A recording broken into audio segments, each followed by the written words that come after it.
अस्सलाम वालेकुम, welcome to my YouTube channel learning group studio.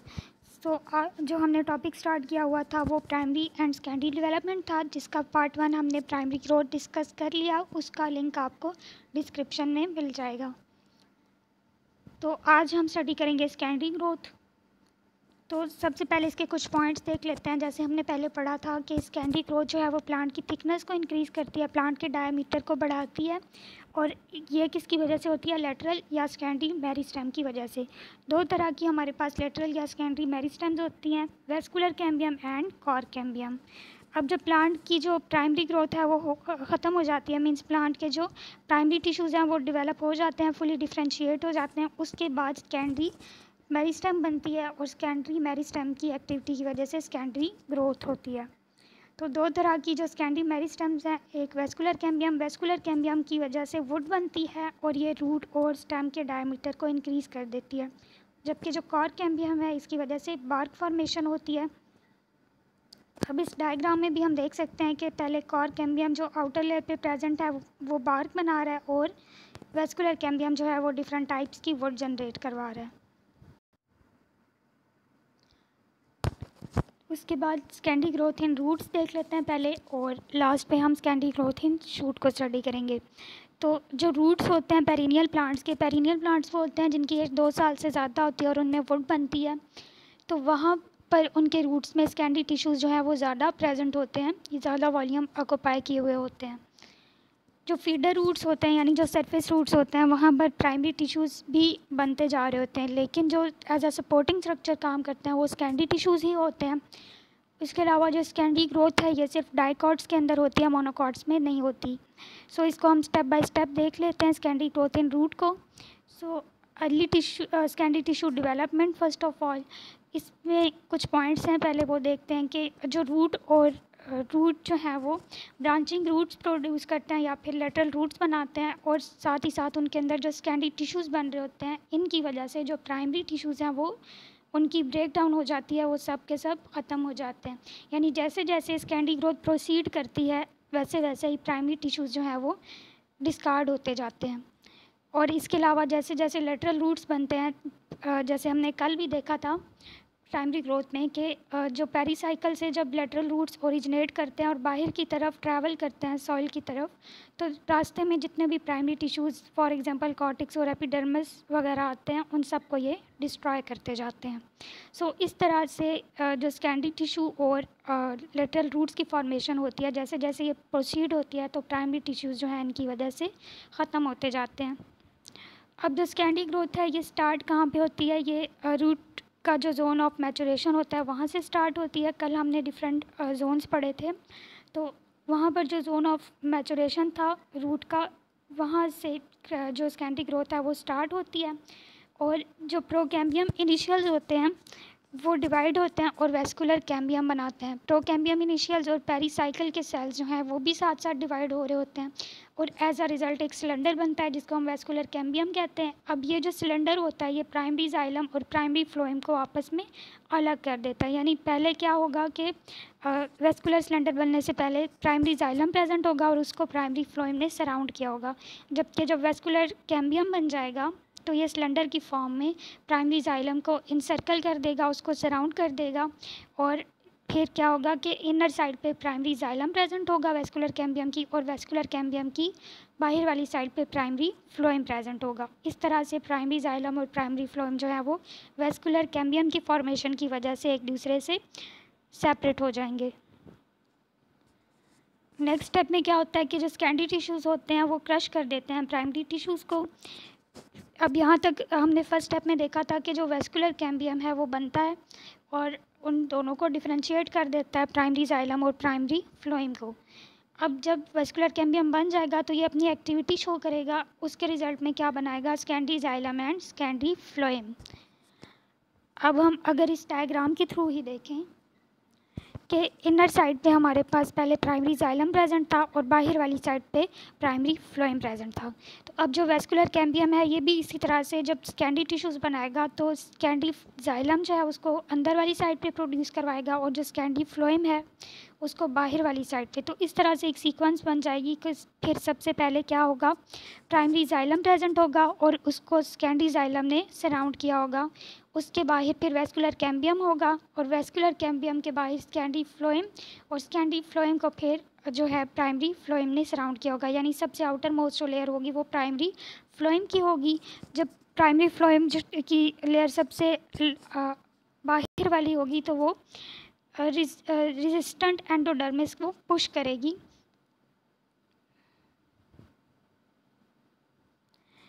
और उसी के साथ साथ जो कोर कैम्बियम है ये भी अपनी एक्टिविटी स्टार्ट कर देता है और इसकी वजह से एक और सेल डिवीजन का एरिया जो है वो जनरेट हो जाता है स्टीलर रीजन में। अब जो कोर कैम्बियम है ये एक लेयर बनाता है जिसको पेरिडम कहा जाता है। अब ये जो पेरिडम है कोर कैम्बियम की वजह से प्रोड्यूस हुई है और वेस्कुलर टिश्यूज़ यानी सेकेंडरी वेस्कुलर टिश्यूज़ जो कि वेस्कुलर कैम्बियम की वजह से बने हैं, इन दोनों को मिलाकर सेकेंडरी टिश्यूज़ कहा जाता है। और जैसे जैसे इनकी ग्रोथ प्रोसीड होती है ये दोनों मिलकर जो प्राइमरी टिश्यूज़ हैं, फॉर एग्जांपल कॉर्टेक्स और एपिडर्मिस वगैरह, उन सबको ये फिज़िकली ब्रेक कर देते हैं। और जो सेल वॉल्स होती हैं इनकी, उसके अंदर लिग्निन और सिब्रीन प्रेजेंट होती है जिसकी वजह से जो आउटर टिश्यूज़ होते हैं उनकी जो सप्लाई होती है वो ख़त्म हो जाती है। यानी उनकी जो इंटीरियर ऑफ रूट से जो उनके मटेरियल सप्लाई हो रहा होता है उसको को ये रोक देती हैं, जिसकी वजह से जो आउटर टिश्यूज़ होते हैं वो इवेंचुअली डेड हो जाते हैं। नेक्स्ट, पेरिडम जब बनती है तो वो क्या करती है, प्राइमरी प्रोटेक्टिव टिश्यू को रिप्लेस कर देती है। प्राइमरी प्रोटेक्टिव टिश्यू क्या होगा, जो आउटर मोस्ट प्रोटेक्टिव लेयर होती है एपिडर्मिस, उसको ये डिस्ट्रॉय करता है और जिसकी वजह से फिर क्या होता है कि प्रोटेक्टिव लेयर ख़त्म हो जाती है और जो पेरिडम बनती है ये फिर एज अ प्रोटेक्टिव लेयर काम करती है। अब हर साल के एंड पे जब सेकेंडरी ग्रोथ होती है हो जाती है कंप्लीट, तो वहाँ पर जितने भी प्राइमरी सेल्स थे वो सब के सब डिस्ट्रॉय हो चुके होते हैं, लेकिन जो सेंट्रल जाइलम सेल्स होते हैं कुछ वो प्रेजेंट होते हैं और कुछ जाइलम सेल्स की फाइबर्स भी प्रेजेंट होती हैं। यानी प्राइमरी जाइलम की फाइबर्स और प्राइमरी जाइलम का कोर प्रेजेंट होता है जो कि पेरिडम के अगेंस्ट पुश करते हैं। सो इस वक्त क्या होता है कि जो जोन्स होते हैं वो कुछ इस सीक्वेंस में, यानी आउटर टू इनर साइड पे कुछ इस सीक्वेंस में प्रेजेंट होते हैं। आउटर साइड पे पहले पेरिडम होगी, उसकी अंदर वाली साइड पे पेरीसाइकिल, देन उससे आगे प्राइमरी फ्लोएम, सेकेंडरी फ्लोएम, फिर दरम्यान में वेस्कुलर कैम्बियम और उसके बाद secondary xylem and primary xylem. So अब सेकेंडरी ग्रोथ इन रूट को हम यहीं पर इसी डायग्राम के थ्रू रिवाइज कर लेते हैं। फर्स्ट स्टेप में हमने देखा कि सेकेंडरी टिश्यू की डेवलपमेंट होती है प्रोकैम्बियम की वजह से, प्रोकैम्बियम इनिशियल्स की वजह से वेस्कुलर कैम्बियम बनता है और वेस्कुलर कैम्बियम की वजह से secondary phloem and secondary xylem बनते हैं। सेकेंडरी जाइलम जो है वो इनर साइड पे बनेगा और सेकेंडरी फ्लोएम जो है वो वेस्कुलर कैम्बियम के आउटर साइड पे जनरेट होगा। अब जो सेकेंडरी टिश्यूज़ जैसे जैसे बनते हैं वो प्राइमरी टिश्यूज़ यानी एपिडर्मिस, एंडोडर्मिस और कॉर्टेक्स वगैरह को ब्रेक कर देते हैं और जस्ट उसके साथ साथ क्या हो रहा होता है कि जो कोर कैम्बियम है उसकी एक्टिविटी हो रही होती है और उसके रिजल्ट में पेरिडम बनती है। अब जब एपिडर्मिस यानी प्रोटेक्टिव लेयर जो है वो ब्रेक हो गई है तो उसको रिप्लेस कर देगी पेरिडम। अब पेरिडम जो है वो as a protective layer work करेगी। Next, secondary growth in shoot देखते हैं। ये भी सेम पैटर्न है जैसे रूट में था। तो सबसे पहले एक्टिविटी ऑफ वेस्कुलर कैम्बियम है, बिल्कुल सेम जैसे रूट में था कि वेस्कुलर कैम्बियम बनता है प्राइमरी जाइलम और प्राइमरी फ्लोएम के दरमियान। जाइलम जो होता है वो इनर साइड पे प्रेजेंट होता है और फ्लोएम जो है वो outer side of the vascular cambium present होता है। अब जब वेस्कुलर कैम्बियम के सेल्स डिवाइड होते हैं तो फिर ये इनर साइड पे सेकेंडरी जाइलम को जनरेट करवाते हैं और सेकेंडरी जाइलम के जो कंपोनेंट्स हैं वो ट्रैकीड्स एंड वेजल एलिमेंट्स होते हैं, जबकि आउटर साइड पे ये सेकेंडरी फ्लोएम को जनरेट करवाता है जिसके components he elements and companion cells होते हैं।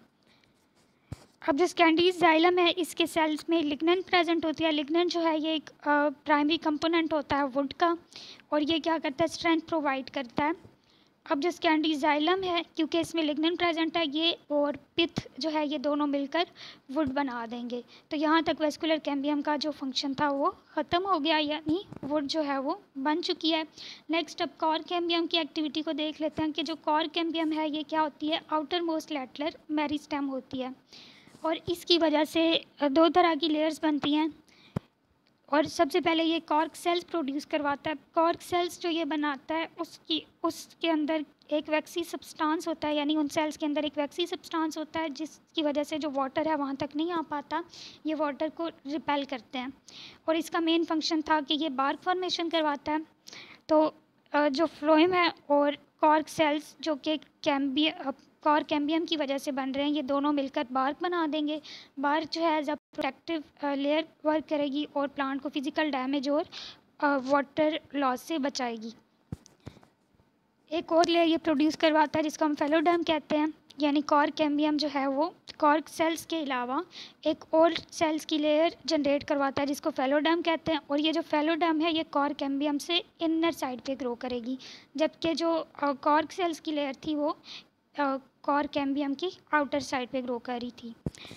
एक और टर्म है पेरिडर्म, यानी जो कॉर्क कैम्बियम है और ये कॉर्क कैम्बियम जो दो लेयर्स बना रहा है, कॉर्क सेल्स की लेयर और फेलोडर्म, इन तीनों चीज़ों को मिलाकर हम कलेक्टिवली पेरिडर्म का नाम देते हैं। और ये तीनों मिलाकर एक यानी पेरिडर्म बनाते हैं। और पेरिडर्म जो है वो एक प्रोटेक्टिव लेयर के तौर पे काम करती है एपिडर्मिस की जगह पे, यानी जो पहले प्रोटेक्टिव लेयर प्रेजेंट थी प्राइमरी टिश्यूज़ की, एपिडर्मिस उसको ये रिप्लेस कर देती है और खुद as a protective layer work करती है मैच्योर प्लांट्स के अंदर। सो जो कंबाइंड एक्टिविटी होती है वेस्कुलर कैम्बियम और कॉर्क कैम्बियम की, जो हमने शूट में पढ़ा अलग अलग, इन दोनों की जो एक्टिविटी है उसके रिजल्ट में जो स्कैंडी टिश्यूज़ बनते हैं और पेरिडर्म बनती है, स्कैंडी जाइलम स्कैंडी फ्लोएम बनते हैं, बार्क फॉर्मेशन होती है। तो ये सब के सब मिलाकर इसको हम स्कैंडी ग्रोथ का नाम देते हैं। तो यहाँ तक स्कैंडी ग्रोथ इन शूट ख़त्म हो गई। सेम इसी तरह थी जैसे रूट में थी, जस्ट थोड़ा सा इसमें डिफरेंस था, वो वुड फॉर्मेशन का था। तो दो तरह की वुड होती हैं। स्कैंडी ग्रोथ तो यहाँ तक ख़त्म हो गई है, लेकिन इससे एसोसिएटेड एक दो और टॉपिक्स हैं वो हम साथ ही कर लेते हैं। तो formation of hardwood and sapwood. अब जो जाइलम और फ्लोएम की लेयर्स बनती हैं स्कैंडी ग्रोथ के रिजल्ट में, हर साल उसकी वजह से न्यू लेयर्स बनती जाती हैं। तो उनको हम डिफरेंट लेयर्स का नाम देते हैं या डिफरेंट वुड्स का नाम देते हैं। जो इंटीरियर जाइलम होता है वो डाई हो जाता है और उसके अंदर जो है वो रेजिन कलेक्ट होना स्टार्ट हो जाती है। फिर उसका फंक्शन सिर्फ ये होता है कि वो एज अ सपोर्टिंग स्ट्रक्चर काम कर रहा होता है, अदरवाइज़ वो नॉन फंक्शनल होता है। मीन्स के पहले क्या हमारे पास था, प्राइमरी जाइलम था और फिर स्कैंडी जाइलम बना।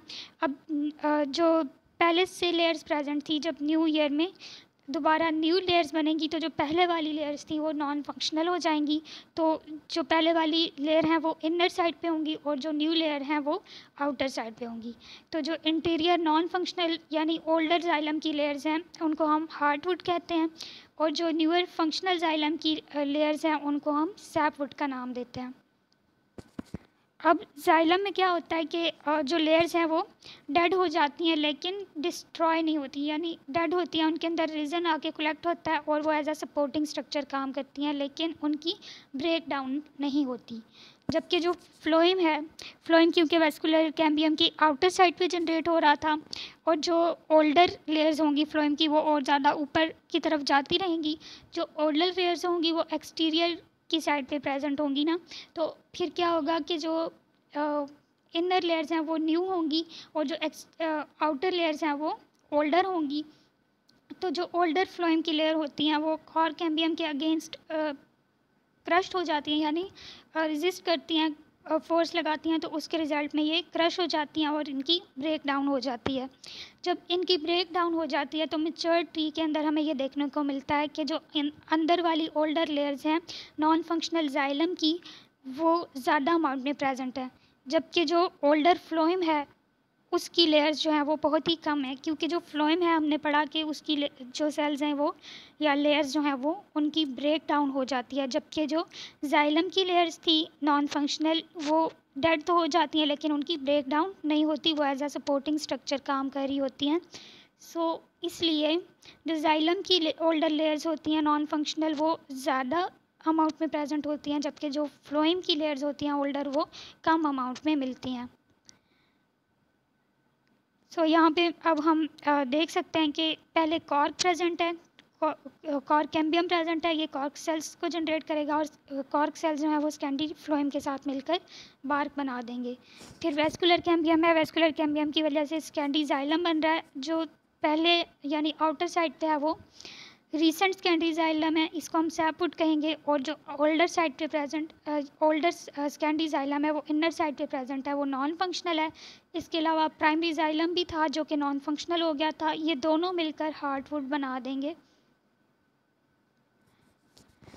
इसके बाद Scandi growth and annual rings, यानी एनुअल रिंग्स बनती हैं हर साल, यानी एनुअली जो रिंग्स बन रही होती हैं as a result of secondary growth या वेस्कुलर कैम्बियम की एक्टिविटी की वजह से, उनको हम एनुअल ग्रोथ रिंग्स कहते हैं। और वो दो तरह की होती हैं, एक spring would and autumn would.